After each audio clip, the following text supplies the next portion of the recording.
Hey friends, welcome back to my channel. My husband and some of my older kids were out of town for a full week leading up to Thanksgiving. In fact, they returned Thanksgiving evening, and I decided to use that time while they were gone to get some projects done around the house. Most of the things on my list involved getting rid of things that I no longer need or use, reorganizing, and deep cleaning in preparation for the holidays. I know from experience that when it comes to purging, deep cleaning, reorganizing, things get a lot worse before they get better. So I'm trying to start with as clean a slate as possible, getting all these dishes cleaned up. My goal for these cabinet shelves were to empty them, make sure I've got things with the closest expiration out toward the front, and also getting rid of things or moving things around that we don't need or use. It didn't take much to empty each of these shelves and clean them off really well. This is not at eye level, so it's not like we could see that shelf was disgusting for the last couple of years. I don't think I've ever wiped that particular shelf, so that is why it looked as bad as it did. This is our other most used shelf, and I emptied it, cleaned it, and I'm putting things back. There was way too much medicine in this drawer, like just different bottles of kids' Tylenol or ibuprofen. While I was cleaning that shelf, I decided to go ahead and make some brown sugar. I no longer buy brown sugar because it's so simple to just add molasses to white sugar. So I just store white sugar, and I also store several jars of molasses. And since the holidays are here and we'll be doing more baking and needing more brown sugar, I decided to go ahead and fill my brown sugar canister. And I'm so glad that I did. This was over a week ago, and I've already used brown sugar 2 or 3 times over Thanksgiving break. And I was so grateful that I had filled this container. So I'll definitely refill it again as it gets lower, and I'll be glad that I had it in my cabinet. I also refilled my white sugar canister before I put it back, since I used a good bit of it to make the brown sugar. My goal for this cabinet is to stop letting it be a catch-all. I'm definitely the most guilty since I'm the one that is using the kitchen most often. One of the things that I love doing is keeping these cheap muffin papers in this quart jar. It's nice and easy to grab. I refill them on a regular basis, and about 100 muffin papers is $1 at Walmart. And because they're just plain paper, I can throw them in the compost bin. I love seeing the progress on these kind of projects. It's definitely motivation to keep moving. It's time to tackle the spice cabinet. This cabinet is a bit of a mess because we use it all the time. I'm constantly having to rotate through our spices, and some of them are just in obscure packaging, like this big bag of garam masala that I use when I'm making Indian food. It is delicious. I get it from our local Indian grocer, but I needed to move it to a different container. I've needed to do that for years. I've had this big bag for probably 2 years now, and now it is in an airtight jar with a label. Next would be our extracts and our extra spices and things that we don't use on a regular basis, like cream of tartar. I mean, who uses that on a regular basis? So I decided to pull all of my different flavored extracts out, organize them in alphabetical order, and then we have like some different olive oils and other small sized spices that we have extras of in this little bin. And look how beautiful and organized it is now. I don't pull from this very often, so this is going to stay nice and organized for hopefully quite a while. The other things on this shelf are molasses, oil, and nonstick spray. And then this is the shelf that we use most often. These are all the large size spices that I use regularly, as well as some smaller ones that I can't buy in bulk locally. Things like nutmeg and allspice, poppy seeds, dill. I grow dill in our garden, so I typically just refill the container in small amounts. Everything bagel seasoning, of course. And now look at the spice cabinet. Everything on the top 2 shelves is just overflow, like food storage. And then the bottom 2 of all the cabinets are the ones that we use most often. So much better. It's so refreshing to come and open doors and drawers and closets and things when you have taken the time to make them more efficient and clean.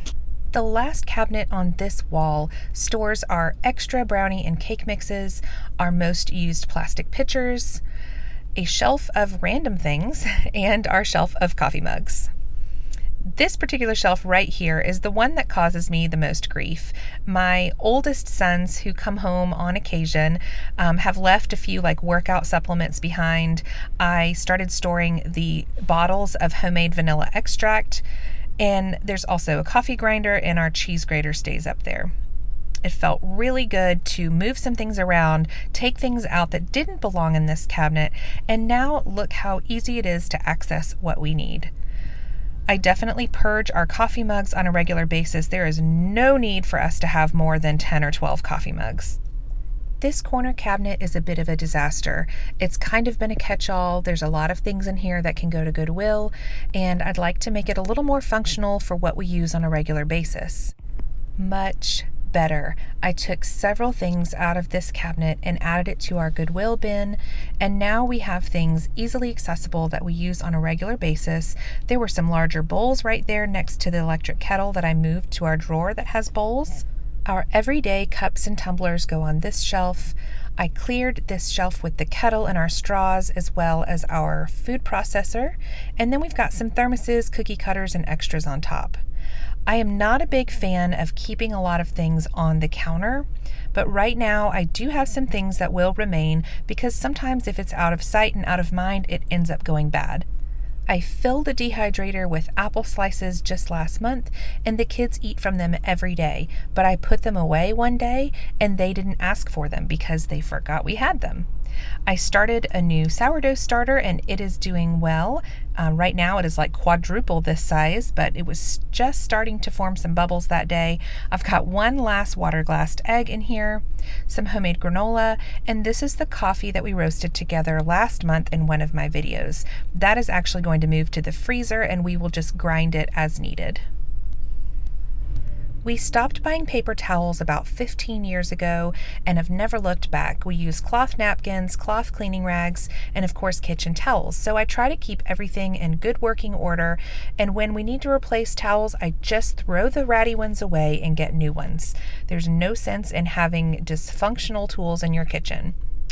I decided to start tackling all of these drawers. These were the worst. There were so many things that didn't belong, things that I needed to throw away. You know, pumpkin carving kits cost about $2, and they're pretty cheaply made. There was no reason for me to hang on to that baggie that had been in there for 2 years. We didn't even carve pumpkins last year. Now this drawer is clean, organized, and easily accessible. Remember what I said about things getting worse before they got better? Look at this mess. Now this is before I did those dishes at the beginning of the video. I've got my vacuum and cleaning supplies out, lots of cleaning rags in use. My work schedule's out on the counter because I'm still having to filter work calls. There's a Goodwill pile going on the left. To the left of our stove, we've got another set of drawers.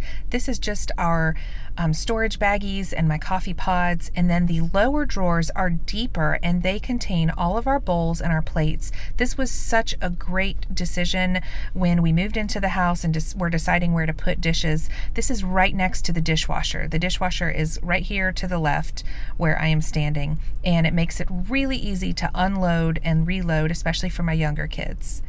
The Lazy Susan cabinet is right next to it. It's got this rotating shelf on the top and bottom, and it is a disaster. The kids don't ever seem to know how to put things back in a organized fashion. And it's also where we keep our toaster. And so all of these crumbs are from the toaster, all of them. We don't ever put anything back here that's dirty. So for the first time in almost 4 years of living in this house, I cleaned this cabinet out really well. I even washed the inside of the toaster as best as I could. I emptied the trays on the bottom and washed it really well. Now everything is back where it belongs and everything is clean. No more everything bagel seeds everywhere. I feel like when you've taken the time and effort to really clean and organize things, there's so much more motivation there to keep it maintained. And it's also a lot simpler to maintain it. So I'm so much more likely now when I am vacuuming the kitchen floor to just stop in this corner cabinet, take the hose, and vacuum up any seeds that might have fallen since the last time that I did this. That will help it never get to the state where it was when I started. Somehow, I forgot to take an after picture. Maybe because by the time I finished all of this cleaning and organizing, it was time to get the ball rolling fast on food preparation for Thanksgiving. But the satisfaction is still the same, even though this picture is from November of last year. I hope this was motivating to get your house in order, to organize, get rid of things, and deep clean before the craziness of the holidays ensues. It's so much easier to wrap gifts, cook, and prepare for a party or having family over when your house is not working against you. Thanks for watching.